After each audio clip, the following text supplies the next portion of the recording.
kind of, we're friends with another guy called DJ High Tech, and we've been doing different things, you know, on our own, and then when we kind of linked and started the Antwoord. I don't know, it's just kind of organic. I can't remember exactly. It was a long, you know, you just start messing around with stuff and it kind of works. What would you guys classify yourselves? Hip-hop or ravers? Where do you get your main inspiration from? Probably rave. Yeah, Yolandi likes rave, and I've got like a rap background, so it is kind of a combination of rave and rap. We like the high energy of like rave music and like the hardcore, like kind of bang of like rap music. So it's a kind of a pretty much a 50-50 combination of the both. Cool. How much of the success that you've had in the past year or two do you put down to the internet? Well, it's everything, like TV and radio and magazines and that sort of thing, and CDs are pretty much becoming like quite old school, like VHS or something. So we, you know, the interweb's right there for everyone to use. You know, but we didn't really like plan that. That was just a kind of a lucky thing, really. We just made our music. We have a live show, and we made some music videos and took some photographs. Simple Simon, and then we worked a long time to put it all together, and then a friend put together the Antwoord.com for us, and then we just in January last year we just put it all together into that that's all, you know, into that cyberspace, into that place. And we didn't even want to put our stuff on YouTube, but just our site kept crashing, and because we were streaming it off our own. I didn't know what a server and all that sort of stuff was, but I just found out about it, and so we just we started streaming all our videos through YouTube, so we wouldn't, like, because we started owing people money for the amount of traffic that was coming off. In South Africa, you don't get unlimited bandwidth, so we had to pay this guy like all our money we had because of the downloads we were getting, and then put it on an American Infinite server or something, and then everything just went fucking mental. Nice. How did you guys come to work, speaking of America, how did you come to work with Diplo on your latest track, Evil Boy? How did we, Diplo started posting like things of like about Yolandi on his blog or something, and then he just sent us this beat and we wrote it right. Oh yeah, and then he sent us a beat, and then we didn't know who he was, and then the beat was real like nice, and then we kind of just and then we met him, and where did we meet him? It was the first time to play overseas at Coachella.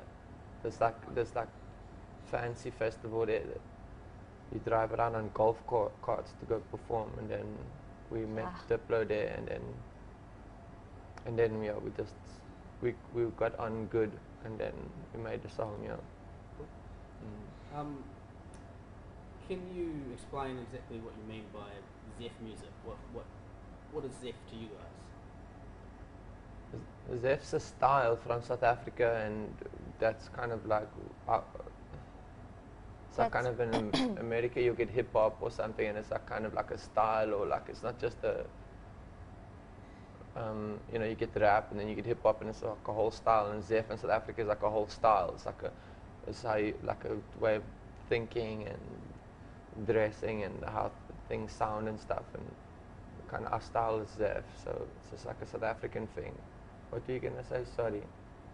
I can't remember. Sorry.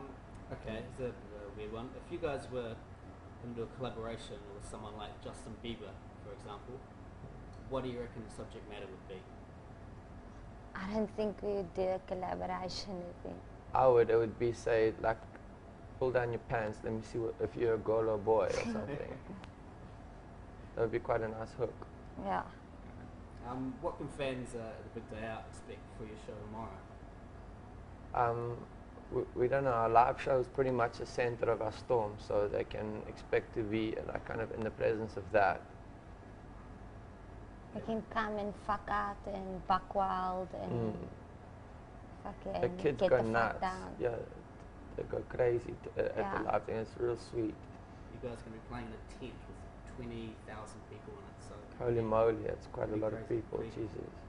So did you bring DJ High-Tech with you, or what's...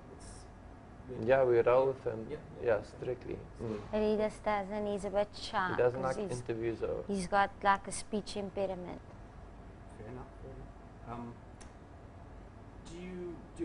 Did you always want to be rappers growing up? Did you ever think you'd get paid to travel the world representing South African, Zef culture? I knew I wanted to be a rapper. I didn't know I was going to get paid for it until recently. And I always wanted to fly around the world, but I didn't know it was, that it was going to happen. It was going to take so fucking long to kick. But Yolandi, she got started early. She's the young blood in the force, in the team. On a slightly more serious note, a lot of your lyrics, you mentioned South Africa is not just about, it's about a lot of different cultures, a lot of different races. Do you think today, in 2011, racism still exists in South Africa, and how does that kind of affect the music that you guys make? It's much worse, and we've traveled around the world now. The racism is like it's like everywhere around the world, but it's like when we've been to like England, for instance, it's a million times worse. In UK, but they don't talk about it. It's like a more like silent, like violent thing. And in America, it's also like floating around, much worse than South Africa. South Africa was like that thing was kind of, it was like an 80s thing, and it's kind of way mixed. But it's kind of old-fashioned now. It's like an old thing. It's not really like relevant, cool anymore. There's a bit of racism because it's run by like black people towards like whites a little bit, but that's like whatever. It doesn't matter. It's like, but it's also like the cultures are very merged. Like when I said I represent all those different cultures, is a thing of like that is, I think so everyone like got all pumped up about that and thought because South Africa is like synonymous with racism, or it used to be until, when you ask people. Someone said a funny thing to me recently. When you ask someone like up to recent, if you think South Africa, the first word that comes to mind would be like apartheid or racism. And now when you ask people South Africa, what's the first word that comes to mind? People are like Zef, which is a nice transformation. And when I say I represent all those things, it's because South Africa is like a merger of all those things, where it used to be like forcibly like kept apart. For a while now, it's been like just not like harmoniously merging, but it's just kind of like that's what's like all fucked into one thing, and it kind of works, in a dysfunctional way, We love it there. So it's more of a melting pot. Everything's finally. That's what gives it its flavor. Yolandi, you have rats, pet rats and things. How old is your rat, and what's its name? Well, I've got 30 rats, and it's hard to tell the difference, and I call them all sneaky prawns. And my oldest rat, which was 3 years old, he was this big. His name was Gumi. He recently passed away, and I got him stuffed. So when I get back, he'll be ready. It took almost 6 months for the process to happen, because they had to treat the skin and everything. And I got him stuffed in this position like this. Like standing Splinter. on his back legs. Yeah, so I'm excited. Like Master Splinter. They had to get eyes from Germany. Really? Yeah. I don't know if you guys probably been asked this many times before. Who gives you your haircuts? My friend Andrew, and I cut her hair. Nice. Her mom used to cut it, but then I thought of the side thing. My mom used to cut it like this, but then she wanted to copy I my wanted style. to take the sides off, and then she said, no, it's going to look too weird. So Ninja did it for me. I didn't care, I just cut it off. Now my mom also cut her hair like this. You've only just arrived in New Zealand, but what are your impressions so far? What had you heard about Kiwis before you came here? What? I know What's about New Kiwi? Zealand. Sorry, Kiwi. We have Kiwi shoe polish in South Africa. I don't know if it's from New Zealand. Yeah. Kiwis is Australia, is it? Is it like the fruit? No, the kiwi fruit. No, it's a little Kiwi's animal little with a bird. long beak like a hardy dog.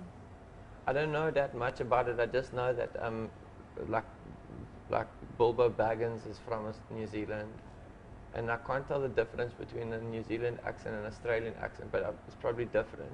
Why? But my ear's not like that. Everyone says when we go overseas, are we from Australia? Which I'm like, yeah, so I think it takes a while to like notice like little things like that. What is the difference? There is a difference. They talk more with like more of an E, like they, you know, and they're a bit whinier, you know. Oh. It's a bit Little bit more coarse. tangy. Yeah, it is. It Yeah. sounds like a little bit more So yours is more refined. like more fancy. Yeah, not New as Zealand's not as fancy as British, but in it's between. kind of in between, you know. So like New Zealand's are like fancy Australians, sort of like Yeah, sonically. Yeah. Okay, last question. Who do you reckon is going to win the Rugby World Cup this year, New Zealand or South Africa? I don't know. The All Blacks used to be like almighty, but yeah, we always used to be scared of them until we beat them. But I don't know. I don't really like. I don't even know when the World Cup is. Ask Yolandi. She's like really into rugby. Yeah, I guess I'd have to bet for New Zealand. Nice. Cool. All right. Well, thanks, guys. Okay, Sweet. An cool. awesome time when you're here. Thanks for having us. Once, thank you. Cheers. Cool.